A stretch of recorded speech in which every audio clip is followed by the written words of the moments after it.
appreciate all those who either sent emails or posted things for which they were thankful in the midst of this time of feeling away from things. God gives us this gift of gratitude deep within our hearts so that we can fight against the virus of fear that's out there with this inoculation of gratitude, and just appreciate all that was shared yesterday with those blessings for which we are thankful. Today, for Friday, we've entitled it No Fear Friday. There are 50. Last week I might have said 54, but this week I found maybe there are 59 passages in the Bible that actually use the exact words, do not be afraid. And every Friday we wanted to focus on one of those particular passages. Last week we focused on Jesus saying those words, do not be afraid, when the disciples were in their boat on the sea and battered by waves and storm and wind, and Jesus came walking to them to reassure them and give them hope in the midst of all the chaos and wind that was happening, the sea being a symbol of chaos, and how Jesus just came walking right on top of all that chaos to be with them and assuring them that he wasn't a ghost, but he was a real presence in their lives, and share those words, do not be afraid. So for No Fear Fridays, Deacon Lexanne Graves is with us. You can't see her this morning because she's calling in over the phone. Maybe she can say hi so we can hear her. Hello, everyone. Yeah. It's wonderful that we're able to use technology to be able to stay connected this day. So I thank you for this opportunity. All right. Thank you. And our passage for today, we're turning to the Old Testament. This is from the 41st chapter of Isaiah. So we're going to look at Isaiah 41 and look at verses 8, 9, and 10. So that's Isaiah 41, verses 8, 9, and 10. And I may say a little background to that before we read it, but this is a time when God's people were experiencing a lot of doubt and fear and uncertainty and chaos in their lives. They were in isolation, in exile, in the land of Babylon, the Babylonian army having leveled their homeland and the temple and carting them off as servants into exile. And in the midst of that time in fear and chaos, this is what the word of the Lord said to them. So Isaiah 41, beginning with verse 8. But you, Israel, my servant, Jacob, whom I have chosen, the offspring of Abraham, my friend, you whom I took from the ends of the earth and called from its farthest corners, saying to you, you are my servant. I have chosen you and not cast you off. Do not fear, for I am with you. Do not be afraid, for I am your God. I will strengthen you. I will help you. I will uphold you with my victorious right hand. Might hear those last words again. Saying to you, you are my servant. I have chosen you and not cast you off. Do not fear, for I am with you. Do not be afraid, for I am your God. I will strengthen you. I will help you. I will uphold you with my victorious right hand. Sometimes it's hard to imagine what people must have been going through or felt like in these ancient times in the Bible. And I remember thinking, I really never knew what it might feel like to have been those people in exile, in isolation, far away from their homes and everything that they had become accustomed to in their daily routines of life. But here in these past few weeks, I think we have an opportunity to feel more closely what they may have been experienced. The devastation may not be as total as it was for them, thank God, but still we have this feeling of exile, being in exile or being away from all the routines of our life and those things which shaped our daily world. And how in the midst of feeling that, this God who loves them and loves us so much finds expression through the prophet, a way to come and give them reassurance that even though they feel very alone and isolated, they are not, because he is with them. And he's actually working out something that they they might be unaware of, that He's already working out steps to bring them back to the promised land and to set them free from their exile, so that they could gather together as God's people one day in the temple again, as they rebuilt it upon the return to Jerusalem. And it just makes me think, we hear all the things from public officials talking about the immediacy of the crisis and what we need to do, rightfully so, to prevent the spread of the virus, but how while they're all working on something, God is already all working something even further out. That day of restoration when we can all be together. And in the meantime, He gives us this promise that we do not need to be afraid, because God is in charge and God is with us, and God will strengthen us. So, I don't know. And Lexanne, I know you had some thoughts as well. Yes, Pastor, and in fact, you just inspired an additional thought when you said so many of us had our routines and our normal daily habits prior to maybe 4 weeks ago, 6 weeks ago. And when you said that, I automatically thought, and when you said that God is working through all of our moments where we feel exiled or not connected, and it just made me think of maybe it's our calling at this point to create new routines. And when we hear that your right hand will guide us in all of that, and that you will be with us, God, that I wonder if we could use this time as an opportunity to create new routines. Be it, I hope that we seek to remain connected in just as we are today, but I look to the future to see, hopefully we're being called to remain connected at all times, even when there's times of, the mountains pouring out with milk and honey, and there's time for being able to be together and worship together, and I look forward to that day. But I wonder what routines and habits we're creating today that are for the glory of God that could then continue beyond this point.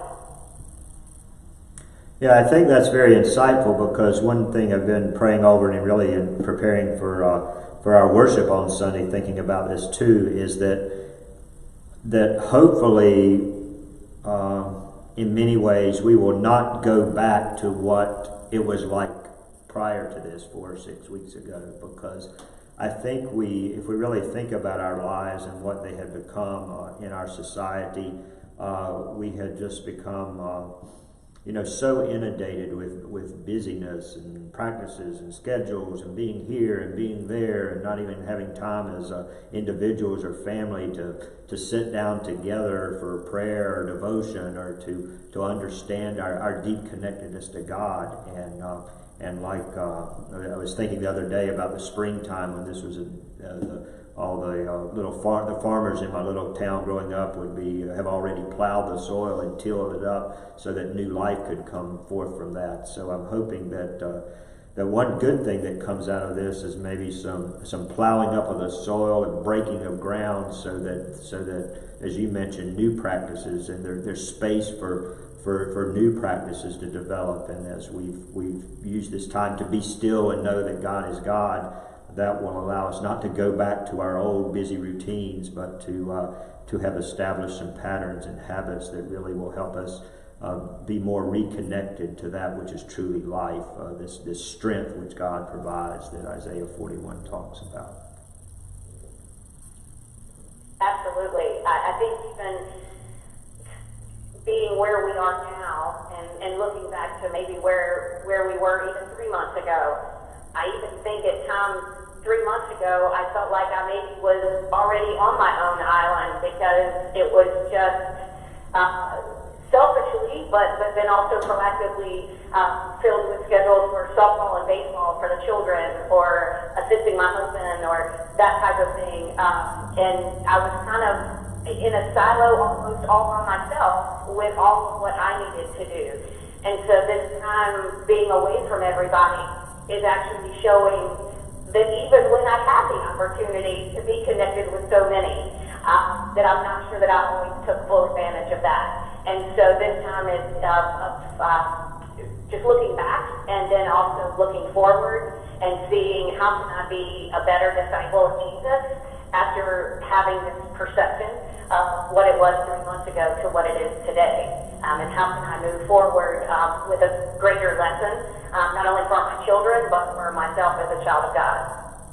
Very good. So think about these words of promise and hope that God says, I am your strength, do not be afraid, I am with you. And maybe building on what you just said, how can we use this time these days when we have more time in some ways to actually understand that for ourselves, but be able to share that with others. So while we're trying to stay connected through little events like this each day, maybe opportunities for each of us at home to reach out to a few folks, maybe neighbors we've not spoken to much, or people who live in a distance that we can still communicate to by phone, and just to reach out and let them know that God is with them as well, and be a voice that reminds them of that, and maybe do some reconnecting and reestablishing of this gift of relationship that God has created us to know as special human creatures made in God's image.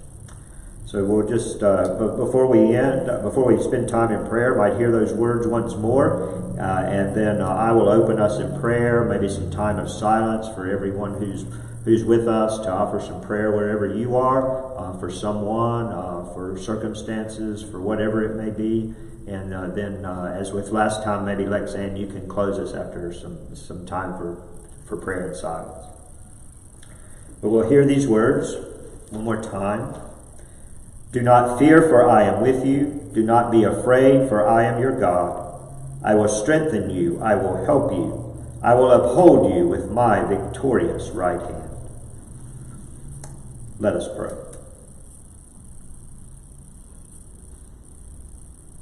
Oh God, you do bring a strength to us which this world cannot provide, and a peace to us which this world truly not only cannot provide, but in some ways never understands.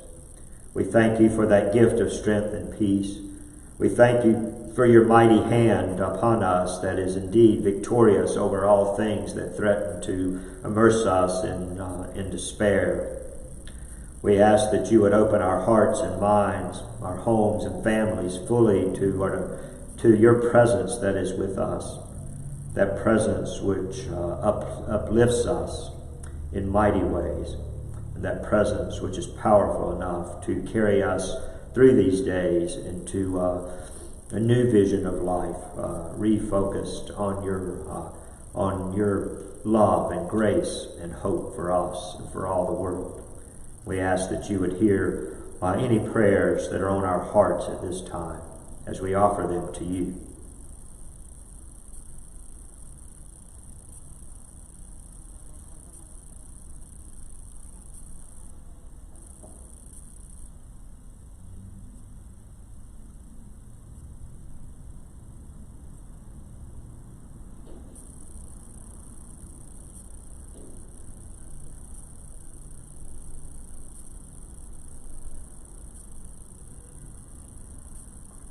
Mother and Spirit, surround us all with your love and wrap your arms completely around us, so that when we have those moments where we feel disconnected and lonely, that you remind us that we are not alone, and that indeed not only your right hand, but your whole being, through your Son and through your Spirit, you have taken us from a moment of exile and given us an opportunity to see it from a hopeful perspective, where we might take this time today to remind ourselves of what we are grateful for what we do have. Encourage us to remain connected through people with text messages or phone calls or letters or emails, for we know that this time continues to grow long and it may grow longer. We know that you hear our prayer in the midst of all of this. Maybe this weekend with warmer weather and sunshine skies, maybe it will encourage us to get out and see the beauty of the creation that you have provided for us, so that we may feel more connected to you even though we may not feel connected more to our neighbors and community. Encourage us to create new patterns of joy and hope, so that we might be able to love others from a distance, just as you loved us from the very beginning. Thank you for knitting us all into this community that we have created virtually as well as one-on-one. We ask all this in your Holy Son's name, Jesus. Amen. Amen. Well, thank you for taking time to be with us. This little devotional will be posted on our YouTube channel and Facebook page, so you can share it with others, and they can come and see and listen at whatever time is best for them. We'll be on our YouTube channel and our Facebook page Sunday morning, and that will go up and be available at 10 o'clock. Can participate through the Facebook page if you want to make comments during worship. And then Sunday afternoon, all of our youth and children's classes are meeting virtually at 11:30. Our confirmation students and other middle school students are meeting at 11:30. At 1:30, all of our elementary students and younger preschoolers, all of our children are meeting at 1:30 virtually. And at 4:30, all of our high schoolers, our senior youth, are meeting as well. So those will be good opportunities. And then our adult classes, Bible study groups, they're convening. There's one Tuesday morning, Tuesday night, one Monday evening as well. So some good opportunities to participate and surround yourself with God's Word and discussion about its power for our lives. So blessings on this day. Continue to find things for which to be thankful, and we will look forward to worshiping together virtually on Sunday morning. God's